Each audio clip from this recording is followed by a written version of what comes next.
Hey, this is Jeff, and welcome back to the no-kill run of Mothership Zeta. Before we get started, let's have a look at our stats. For one thing, our karma's back up to good. We'll have to do something shady to take care of that at some point. The good news is, creatures killed is back down to 11, because I fixed the incorrect attribution of the alien that was killed by the script in the Steamworks. The bad news is, the fix for the incorrect attribution of the robots that exploded when Desmond killed Calvert doesn't work retroactively. Won't be a problem for anyone else because I haven't released the DLC version of the mod on the Nexus yet, but it is a problem for Luz. I'll explain why when I get into the technical stuff at the end. The good news is, I'm not too proud to adjust the kill count with a console command to simulate what it would have been if I had realized the mod needed that feature back when we were playing Point Lookout. Mod PC miscellaneous stat, creatures killed, -11. There we go. Back to 0 as it should be.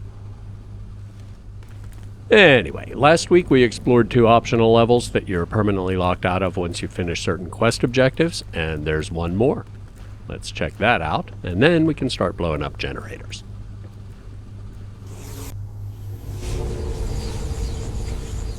I've seen conflicting information about when the optional levels get locked. Some say it's after you destroy a certain number of generators, others say it's after the spacewalk.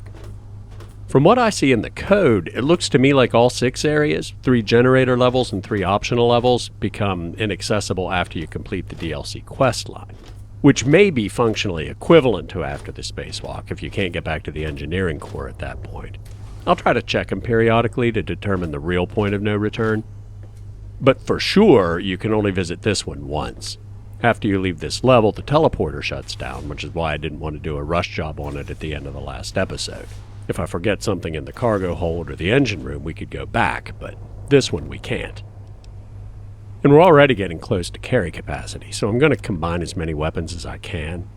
I want one of each in 100% condition as souvenirs anyway, and the rest will be worth more when we sell them. Maybe. Sometimes the resulting higher condition item is worth more than the combined value of the ones you merged, and sometimes it isn't. The electro suppressor is the unique shock baton we picked up last week, but it's already at full condition. Alright, 70-pound spare is good enough for now. In a minute, we'll discover we're not alone in here.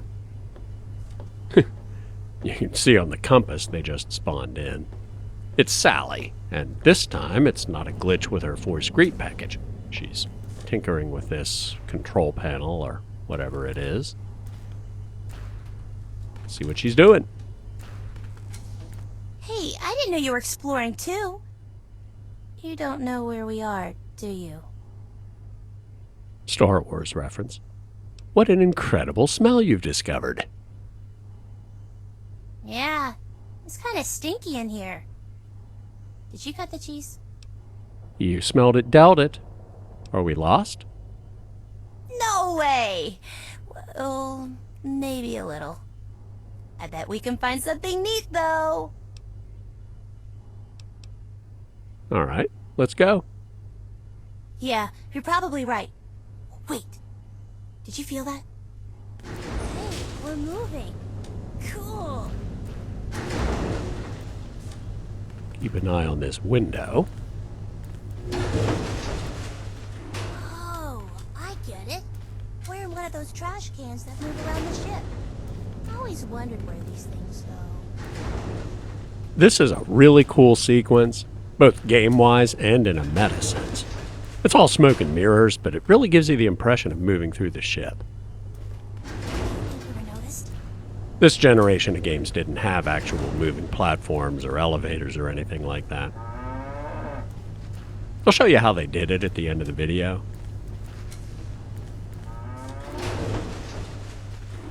Cows? We got cows! If I remember correctly, the next one is really short. Not sure why, there's nothing spoilery about it. Yep. I mean, we already saw them examining all kinds of pre-war vehicles in the cargo hold. Aliens, look out!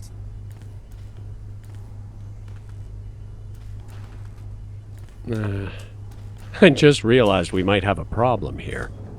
Ordinarily, this is like a shooting gallery, except you're the target, and the target can shoot back. After you kill them, Sally says we're stuck and then climbs through the window to fix it, but that's obviously not an option for Luz. Maybe they'll get bored and wander off. But if not, I might have to save and go work on an alternate solution. Which would be making them get bored and wander off, I guess. Give them another minute. You're stuck. Let me see if I can figure something out. Or they all suddenly have a heart attack. Maybe we're supposed to assume she did something. If so, I would have spawned some electricity effects on them or something to sell it. This part is a unique animation played on the player, very much like the pseudo cutscene where you fall through the floor of Calvert Manor in Point Lookout. For some reason, this one never really gave me the impression of the container dumping you. The first time I ever played it, I was just confused. Of course, once you're at the bottom looking up at where you just were, it's obvious what happened. And I think I just saw we got a crippled leg there. Pretty sure that's scripted, not actual fall damage. Yeah, hit points are still full. More importantly, did those 3 aliens that just died get added to our kill count? They did not. Excellent. And I thought Sally Force greeted us here, but apparently not. Her AI's been all kinds of glitchy this run. Maybe we're supposed to heal our crippled limb first?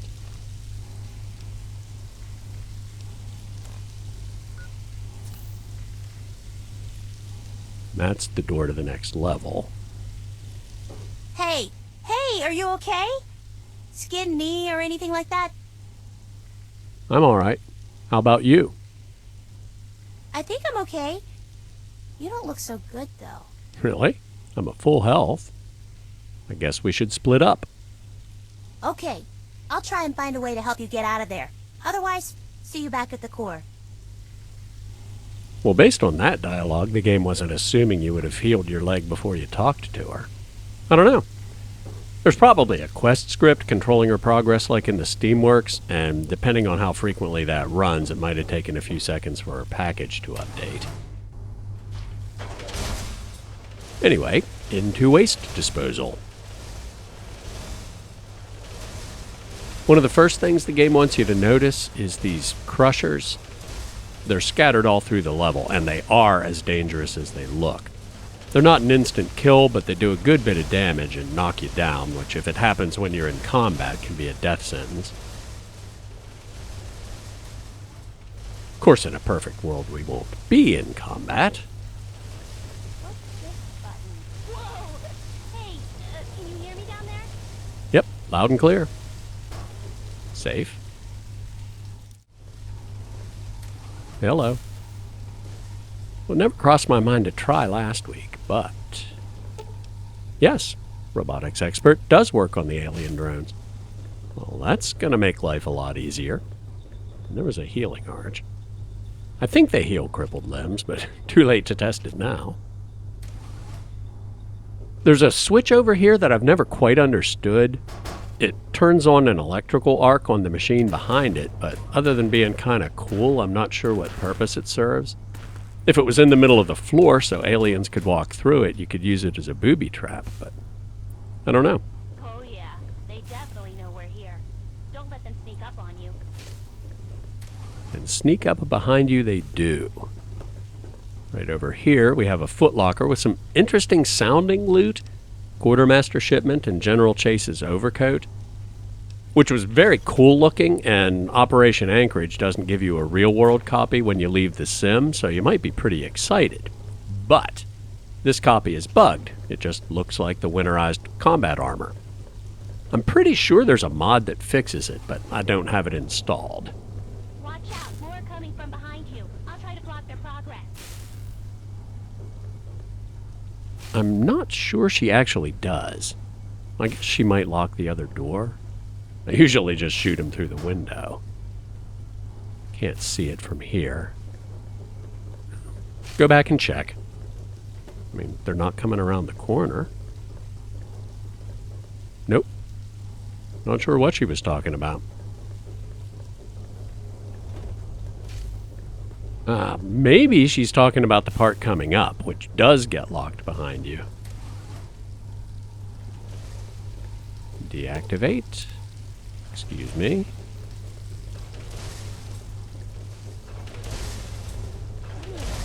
I'll try to get these doors open. What are you waiting for? Wow.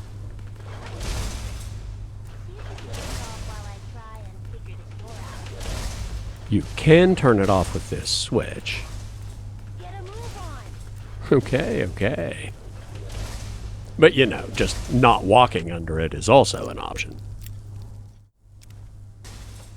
There's a whole series of these chambers. I think we found a way to get to you. I'll try and get the door open fast. If the aliens fall off the ledge, sometimes they walk into the crusher, especially in combat. No? Okay. Hang on. One of these buttons will open that door. Maybe one of these will. Apparently not.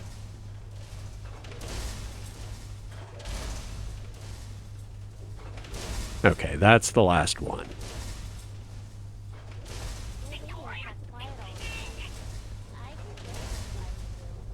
Always am. I think this... yeah. I told you so. Ambush. It's not exactly a boss battle, but there are 3 or 4 aliens, multiple crushers, and a portable force field generator in front of the exit. This is the first time we've seen one of those. Also, multiple loot containers. Oh, I just thought of something bad. I should have checked this before I started playing. If we can't get to the door without destroying the force field generator, that's not the end of the world, unless the explosion kills the alien behind it and it gets added to our kill count. Which isn't necessarily a hard stop. We can always stop sneaking and lure it out. Or we might not have to stop sneaking. They'll probably detect us if we fire a weapon. But let's grab all the loot before we do anything rash. I know I have a bad habit of looting in combat, but no sense borrowing trouble. Did I grab this one? I did not. Oh, that was a little too close. Actually, I don't think we need to disable the force field generator at all. This object is activated from somewhere else. Did I miss a switch or something? Apparently one of the aliens walked into a crusher. I have enough disintegrators. You know, I just had another bad thought. The crushers always knock you down, so it's a script effect, not physics damage.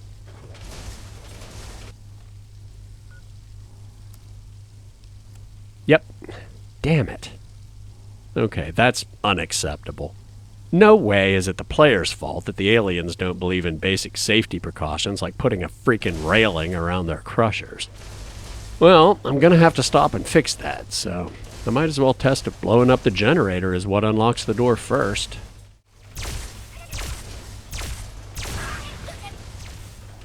Well, the explosion doesn't automatically kill the alien, but it also doesn't unlock the door. Guess I'll quit, figure out what I need to do with the mod, and see you on the other side. And we're back. The good news is I think I fixed everything. The bad news is I need to do it all over. The good news is I can test whether the healing arches fix crippled limbs. But first, I want to talk to the samurai. The abductees all have their own backstory and side objectives that help later, and you don't have any idea what his are unless you speak Japanese, but I realized belatedly that his side objective is in waste disposal. I don't think picking it up before you talk to him locks you out of anything, but better safe than sorry. お主は何者? ここはどこだ? 拙者の剣はどこだ? Don't want to be rude. Hey, Are you okay? さっぱりわからん。ここがどこなのか申せ。拙者の剣はどうした？ I'm sorry, but I can't understand you. 何を言っておるのだ。さっぱりわからん。なんとかしてくれ。 I always thought it was really cool how this DLC emphasized the language barrier. This is super nerdy, but I always wondered if the Japanese language had been more stable through history than English. Because they could just as easily have made that character a 10th century English knight. All these movies with people in the Dark Ages speaking slightly archaic modern English with an old-timey accent do not reflect what they would have really sounded like. Most modern English speakers would have almost as much trouble with Old English or even Middle English as they would with Japanese. I mean, Shakespeare is early modern English, and while you can fill in a lot of the gaps from context if you see it performed, reading it's a stone bitch. And that's probably roughly the same time period Toshiro was abducted, half a world away. So I always wondered if native Japanese speakers played this and rolled their eyes because the voice actor is speaking modern Japanese, or if the language has changed less over time than English has, so it actually makes sense that they can understand him. Or for all I know, he is speaking feudal-era Japanese. I'm only assuming he's speaking a modern dialect. But given that Paulson uses a lot of modern colloquialisms that you probably wouldn't hear from a real 19th century cowboy, I'm guessing it is. I checked, and there's a comment in the vanilla script that kills these aliens that says it's a failsafe in case the player can't kill them. Which, once I thought about it, makes perfect sense. If you're a melee specialist and you come in here without a ranged weapon, or you run out of ammo, you'd just be screwed otherwise. We're stuck. Let me see if I can figure something out. Now, I'm curious to see if Sally Force greets us any quicker after we get dumped this time. Yeah, even when you know what's going on here, it really doesn't give me a strong impression that we're hanging upside down. Maybe if they had some of the debris start sliding past you before you look down. I don't know.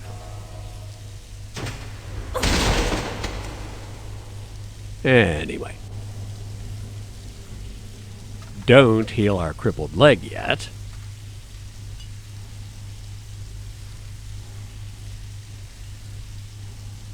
And there's Sally in her normal position. Hey!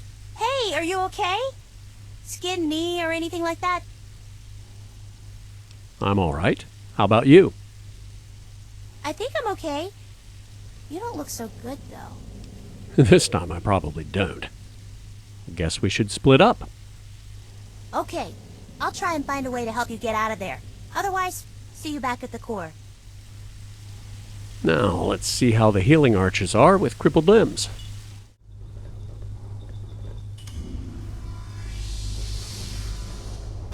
Check our status. Indeed they do. Good to know.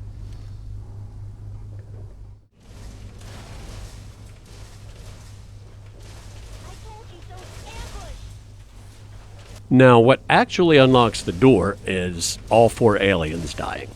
Not a problem if you don't mind killing, but that's not an option for Luz. Her only hope is the aliens' utter disregard for basic workplace safety precautions. Oh, don't come over here. Or actually do. Oh no! A horrible industrial accident. To be fair, these guys are security. They've probably never been in this part of the ship. Sure, they normally leave waste disposal to the workers. You know, the unaggressive ones in red jumpsuits, who are presumably a lot more careful around machinery that they're well aware is dangerous. Already got that one. Alright, door's open. Yeah, if it wasn't already obvious, I slightly increased the chances that the aliens would wander into the crushers. Now it's guaranteed they will eventually all die if you don't fight them. Now we shouldn't have too much trouble getting out of here. As soon as this guy walks away. Get away. And almost spoke too soon there. If you do want to kill them, the first wave won't be any more careless than usual in combat. They only get extra absent-minded if you stay hidden the whole time. Just a gameplay balance thing, so the mod doesn't make it too easy. Go away, meanie. Just you wait till my friend gets here. Oh no, I hadn't considered this part either. Okay, let's get out of this place. Good. Well, that was fun. What now? Let's get back to the core and never speak of this again. Deal. Let's get back to the core. Sure, there's a teleporter nearby that I found. Raisha. I'm pleasantly surprised the game doesn't make you kill that alien before she unlocks the door. And the Racia line is a bit of a troll move, because you do not want to run off before you look in this room. There are so many first aid kits. I don't really need the purified water. Here's the real reason to come in here, Toshiro's sword. Which, unless you speak Japanese, you have no idea until now that's what he's so upset about, but once you find it, it doesn't take a big leap to figure out this is probably why. And now we can go back to the core. This teleporter comes out on the same pad we came in from, but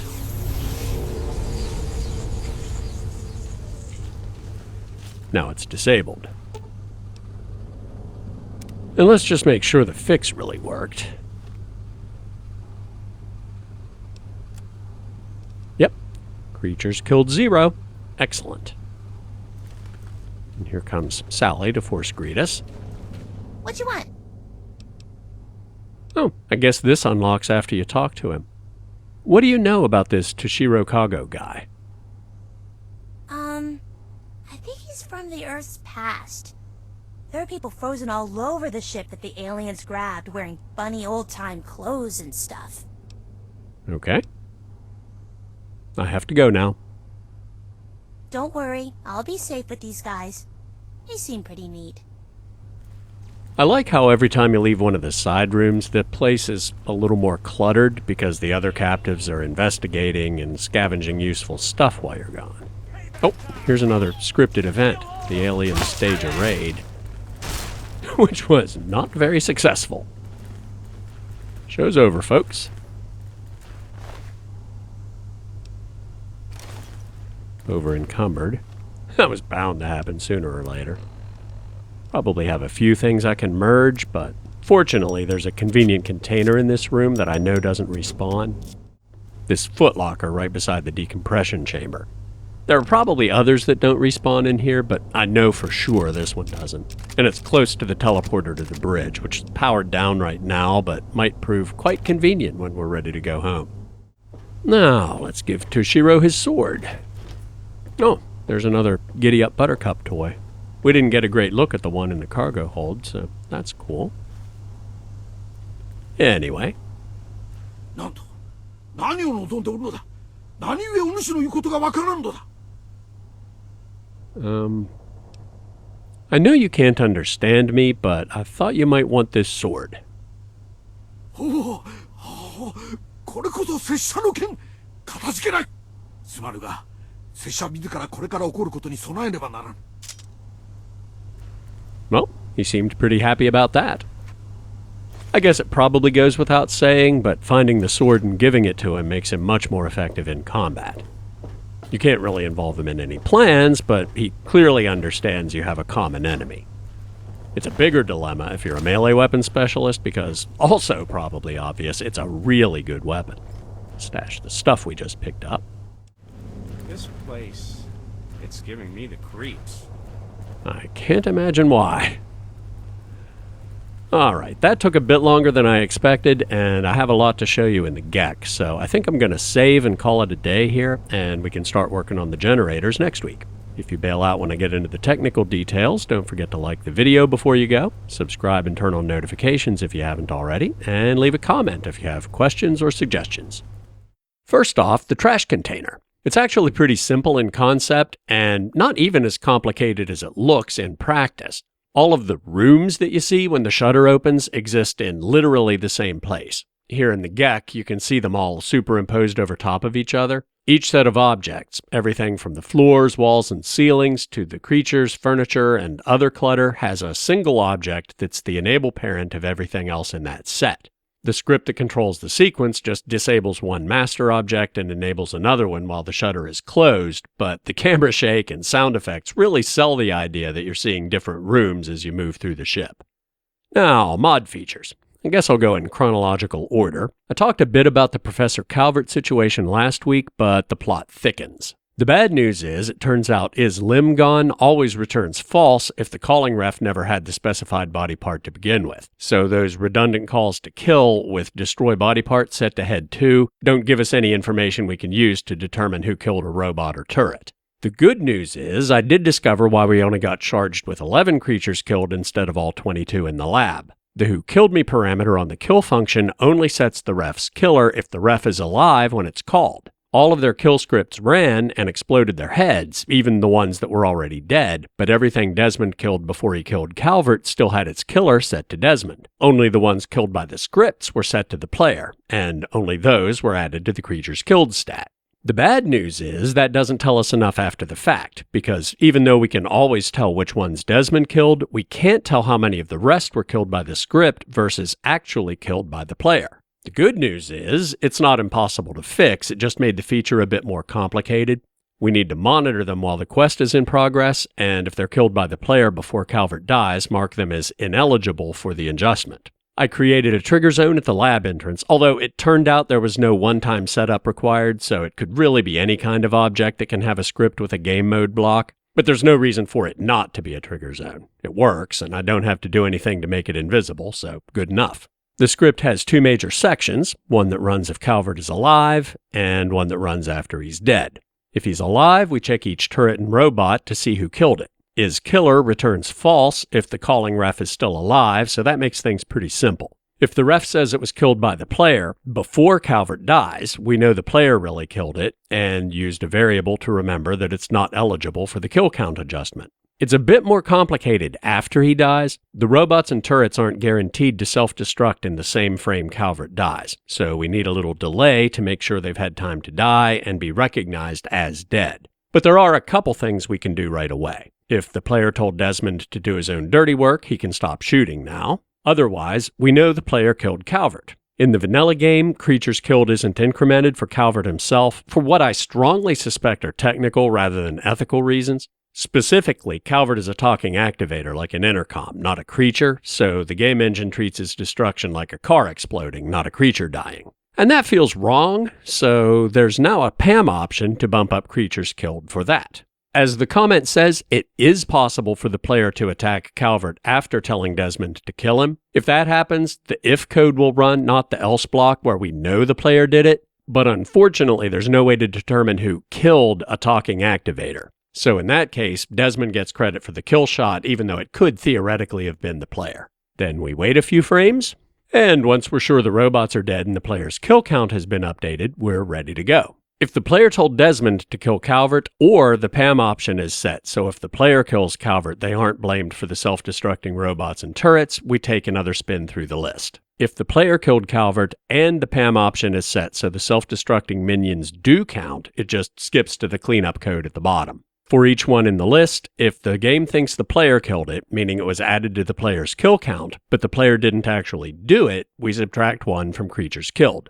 And at the bottom, we disable and delete the trigger zone. And yes, it would have been a lot easier to simply change the object scripts on the robots, but A, that would create a potential conflict with other mods, and B, tampering with anything in the insanely complicated tangle of scripts that control the action during the confrontation with Calvert is way too risky for me. There were some minor changes to the result script for Desmond's dialogue. It now sets the flag in the trigger zone script, so we know the player told Desmond to kill Calvert, and the line that started a script to make him stop shooting once Calvert is dead was removed. We don't need it anymore because the trigger zone script does that now. So the whole stop shooting quest script was deleted.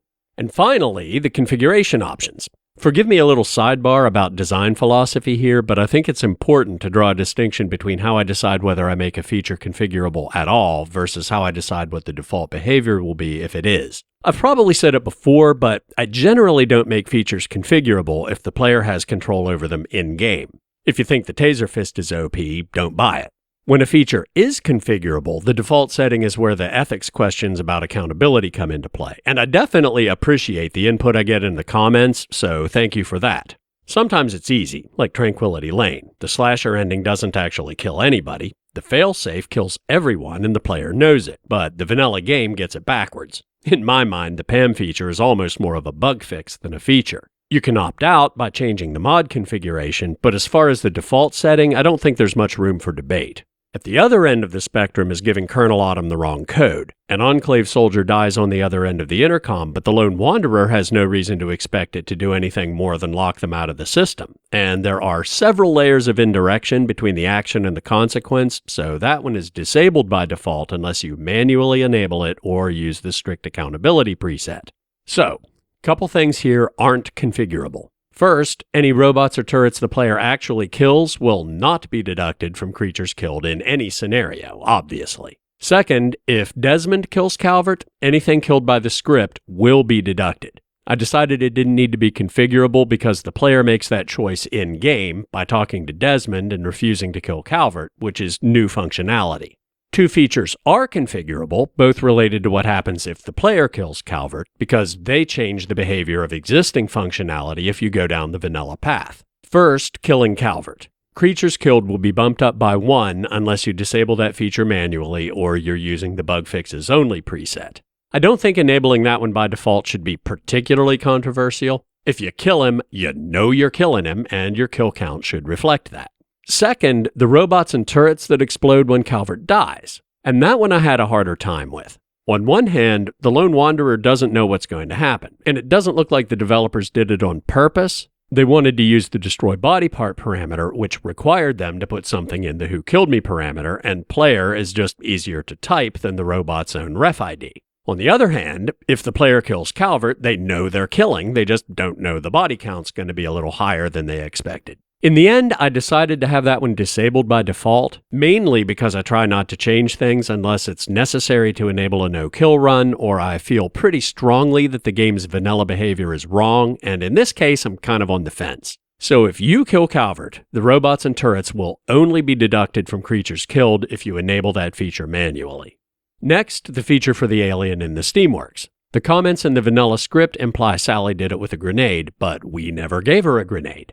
And if you do, she uses it on the 3 at the entrance, in which case the kill count goes up by 3, and I didn't change that behavior. But by that same reasoning, the only case in which the player is responsible for this alien's death is if you give her a grenade and then walk around the corner before she has a chance to use it on the ones at the entrance, so she still has it to kill this one with. Unless the game is suggesting that we're now responsible for anyone she kills by any means just because we let her out of her cell, in which case the game can sit and spin. We rescued Dad from Tranquility Lane, and he kills 2 Enclave soldiers when he sabotages the purifier, but the game doesn't bump up your kill count for them. Buying Charon's contract frees him from bondage, even though it's not a literal prison, and your kill count doesn't go up when he kills Ozrakal. Hold on a sec. Okay, I just checked, and even in New Vegas, where you do get XP for companion kills, they don't bump up people killed or creatures killed. And since New Vegas is the authoritative source for questions of ethics, I think we have an answer. Anyway, the fix.